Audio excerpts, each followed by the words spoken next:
200 से ज्यादा fighter plane Iran पर नजर गड़ाए हुए हैं।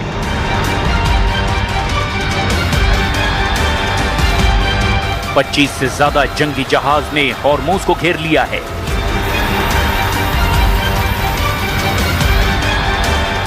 ईरान के खिलाफ नाकेबंदी को 2 हफ्ते से ज्यादा हो गया है।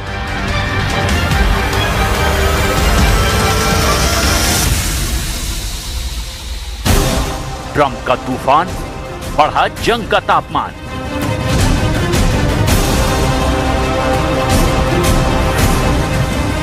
Operation epic fury 2.0 launch. फरवरी के आखिर में जब अमेरिका ने ऑपरेशन एपिक फ्यूरी और इजराइल ने ऑपरेशन मिडनाइट हैमर लॉन्च किया तो ईरान की मिसाइल फैक्ट्रियों को निशाना बनाया। तेहरान के न्यूक्लियर साइट पर अटैक किए, खार्क द्वीप पर हमले हुए, स्ट्रेट ऑफ हॉर्मुज में नाकेबंदी हुई। ट्रंप ने कहा, हम ईरान को न्यूक्लियर हथियार नहीं बनाने देंगे, लेकिन अब बात नेगोशिएशन पर अटकी हुई है। पाकिस्तान में जेडी वेंस की अगुवाई में बातचीत फेल हो गई। ईरान ने अमेरिका की शर्तों को मानने से ही इनकार कर दिया। सवाल ये, अब आगे क्या होगा? 2 दिन में ट्रंप ने सोशल मीडिया पर 2 पोस्ट जारी किए। एक पोस्ट में ईरान पर अमेरिका की शर्त मानने का दबाव बनाया, ईरान को समझदार होने की सलाह दी और खुद को बैड गाय बताते हुए दूसरे पोस्ट में युद्ध की चेतावनी दी और ऐसे तूफान के आने का दावा किया जिसे रोका नहीं जा सकता। आखिर ट्रंप का इरादा क्या है? ट्रंप का टारगेट हॉर्मुज नहीं है। ट्रंप की राह में सबसे बड़ा रोड़ा है ईरान। ट्रंप को सिर्फ ईरान को तोड़ना नहीं है, वो चाहते हैं ओपेक पर कंट्रोल। ओपेक पर कंट्रोल का मतलब है मिडिल ईस्ट के पूरे तेल कारोबार पर कंट्रोल। ओपेक कंट्रोल हुआ तो अमेरिका तेल की कीमतों को अपने हिसाब से मैनिपुलेट कर पाएगा। ओपेक में सऊदी अरब सबसे बड़ा तेल उत्पादक है। दूसरा सबसे बड़ा तेल उत्पादक यूएई ओपेक से बाहर हो गया है, जबकि तीसरा सबसे बड़ा तेल उत्पादक ईरान अमेरिका के काबू से अभी भी बाहर है। ईरान अमेरिका की शर्तें मानने को तैयार नहीं है। अमेरिका नहीं चाहता कि ईरान परमाणु ताकत हासिल कर ले, नहीं तो वो अमेरिका के रडार से भी बाहर हो जाएगा। You cannot let Iran have a nuclear weapon, and that supersedes everything else.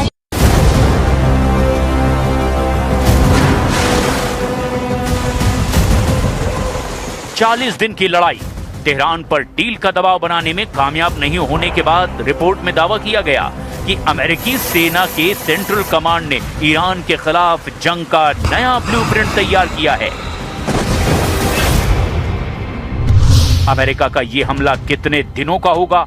क्या अमेरिका छोटा लेकिन ताकतवर हमला करेगा?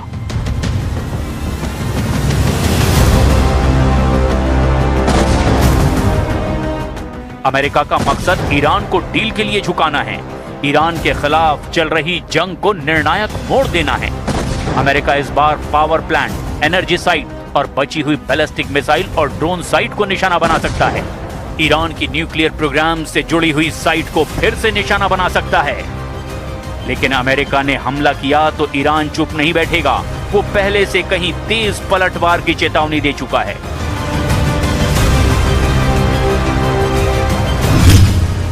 ईरान युद्ध की शुरुआत से ही इलाके के देशों, खासकर खाड़ी देशों को चेतावनी देता रहा कि जीसीसी देशों पर ईरान के हमले की वजह अमेरिका की मौजूदगी है। ईरान जीसीसी देशों से अमेरिका से दूरी बनाने और इलाके में अमेरिकी सैन्य ठिकानों को हटाने की अपील करता है।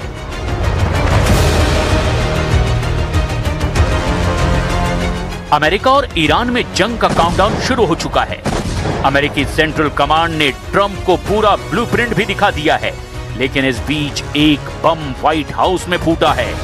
अमेरिका के उपराष्ट्रपति जेडी वेंस ने रक्षा मंत्री पीट हेगसेथ के दावों पर ही सवाल खड़े कर दिए हैं।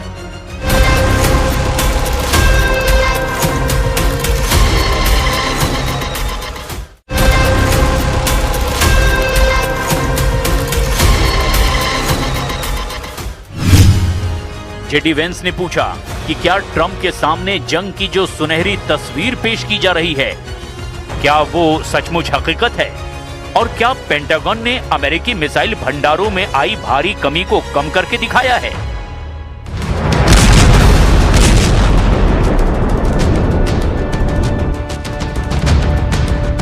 तो सवाल ये कि क्या अमेरिका सच में जंग के लिए तैयार है या ट्रंप को किसी बड़ी चाल में फंसाया जा रहा है? मिडिल ईस्ट में हालात तेजी से बदल रहे हैं। रिपोर्ट बताती है कि अमेरिका के रक्षा मंत्री पीट हेग्सेथ और ज्वाइंट चीफ ऑफ स्टाफ के चेयरमैन जनरल डैन केन ने अमेरिकी सेना के एक्शन की खूब तारीफ की, लेकिन विपक्ष के सवालों का ठीक-ठीक जवाब नहीं दे पाए। Secretary Hegseth, you have been lying to the American public about this war from day one, and so has the President. You have misled the public about why we are at war. You and the President have offered ever-changing reasons for this war. You should know better. Shame on you. Calling this a quagmire 2 months in. The effort, what they've undertaken, what they've succeeded, the success on the battlefield that could create strategic opportunities, the courage of a president to confront a nuclear Iran, and you call it a quagmire, handing propaganda to our enemies? Shame on you for that statement.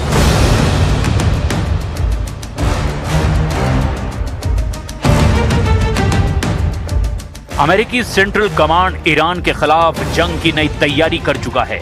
उसके blueprint में air strike, cyber attack और naval blockade भी शामिल हैं। खाड़ी में अमेरिकी युद्धपोत तैनात हैं, फाइटर जेट हाई अलर्ट पर हैं और ईरान के खिलाफ अब सिर्फ एक ऑर्डर का इंतजार है। लेकिन जैसे जैसे हमला करीब आता दिखाई दे रहा है, वैसे वैसे अमेरिका के अंदर ही सवाल खड़े होने लगे हैं। अमेरिका के उपराष्ट्रपति जेडी वेंस ने ही बड़ा आरोप लगा दिया। मतलब साफ है कि अमेरिका के भीतर ही जंग को लेकर एक बड़ी खींचतान चल रही है। एक तरफ मिलिट्री कमांड तो दूसरी तरफ पॉलिटिकल लीडरशिप के बीच खड़े हैं डोनाल्ड ट्रंप, जिन्हें तय करना है कि जंग छेड़नी है या रोकनी है। इस बीच दावा किया जा रहा है कि ईरान ने सीज फायर के बीच अपने मिसाइल और ड्रोन ताकत को रिस्टोर कर लिया है। इस सीज फायर के बीच ही ईरान के नेता पुतिन से भी मिलाए हैं, जो कि ट्रंप की बड़ी टेंशन है। ईरान के खिलाफ ऑपरेशन से पहले ट्रंप ने पुतिन से 90 मिनट बात की है। इस बातचीत में दोनों के बीच ईरान और यूक्रेन को लेकर बात हुई। तो क्या ट्रंप ने ईरान पर हमले से पहले ही अब पुतिन से ऑर्डर ले लिया? क्या इस बातचीत में ईरान का न्यूक्लियर मसला तय हुआ है?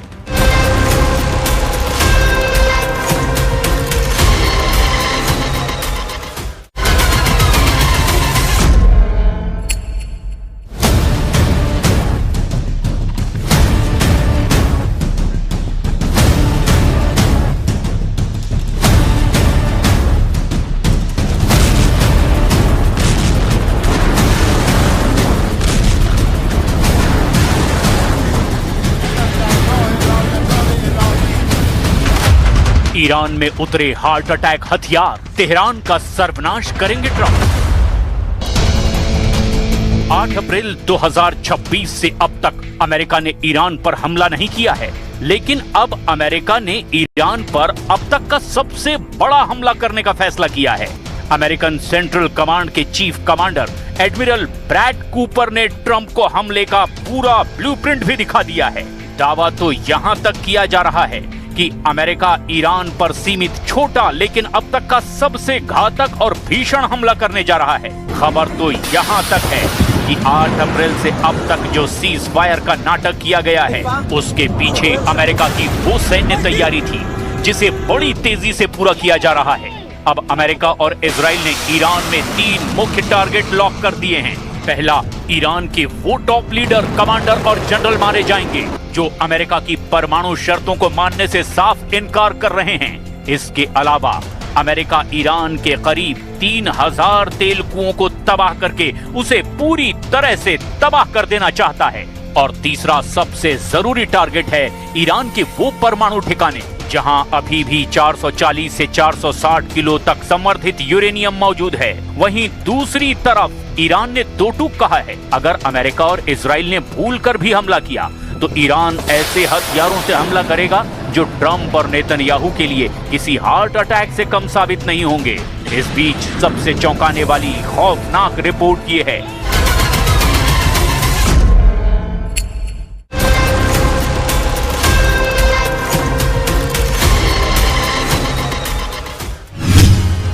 जेडी वेंस ने पूछा कि क्या ट्रंप के सामने जंग की जो सुनहरी तस्वीर पेश की जा रही है, क्या वो सचमुच हकीकत है?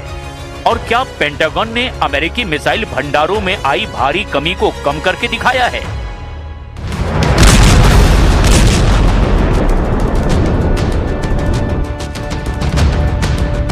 तो सवाल ये कि क्या अमेरिका सच में जंग के लिए तैयार है या ट्रंप को किसी बड़ी चाल में फंसाया जा रहा है? मिडिल ईस्ट में हालात तेजी से बदल रहे हैं। रिपोर्ट बताती है कि अमेरिका के रक्षा मंत्री पीट हेग्सेथ और ज्वाइंट चीफ ऑफ स्टाफ के चेयरमैन जनरल डैन केन ने अमेरिकी सेना के एक्शन की खूब तारीफ की, लेकिन विपक्ष के सवालों का ठीक-ठीक जवाब नहीं दे पाए। Secretary Hegseth, you have been lying to the American public about this war from day one, and so has the President. You have misled the public about why we are at war. You and the President have offered ever-changing reasons for this war. You should know better. Shame on you. Calling this a quagmire 2 months in. The effort, what they've undertaken, what they've succeeded, the success on the battlefield that could create strategic opportunities, the courage of a president to confront a nuclear Iran, and you call it a quagmire, handing propaganda to our enemies? Shame on you for that statement.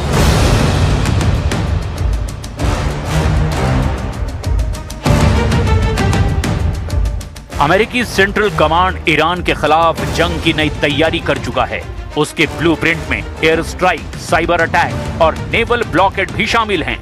खाड़ी में अमेरिकी युद्धपोत तैनात हैं, fighter jet high alert पर हैं और Iran के खिलाफ अब सिर्फ एक ऑर्डर का इंतजार है। लेकिन जैसे जैसे हमला करीब आता दिखाई दे रहा है, वैसे वैसे अमेरिका के अंदर ही सवाल खड़े होने लगे हैं। अमेरिका के उपराष्ट्रपति जेडी वेंस ने ही बड़ा आरोप लगा दिया। मतलब साफ है कि अमेरिका के भीतर ही जंग को लेकर एक बड़ी खींचतान चल रही है। एक तरफ मिलिट्री कमांड तो दूसरी तरफ पॉलिटिकल लीडरशिप के बीच खड़े हैं डोनाल्ड ट्रंप, जिन्हें तय करना है कि जंग छेड़नी है या रोकनी है। इस बीच दावा किया जा रहा है कि ईरान ने सीज फायर के बीच अपने मिसाइल और ड्रोन ताकत को रिस्टोर कर लिया है। इस सीज फायर के बीच ही ईरान के नेता पुतिन से भी मिलाए हैं, जो कि ट्रंप की बड़ी टेंशन है। ईरान के खिलाफ ऑपरेशन से पहले ट्रंप ने पुतिन से 90 मिनट बात की है। इस बातचीत में दोनों के बीच ईरान और यूक्रेन को लेकर बात हुई। तो क्या ट्रंप ने ईरान पर हमले से पहले ही अब पुतिन से ऑर्डर ले लिया? क्या इस बातचीत में ईरान का न्यूक्लियर मसला तय हुआ है?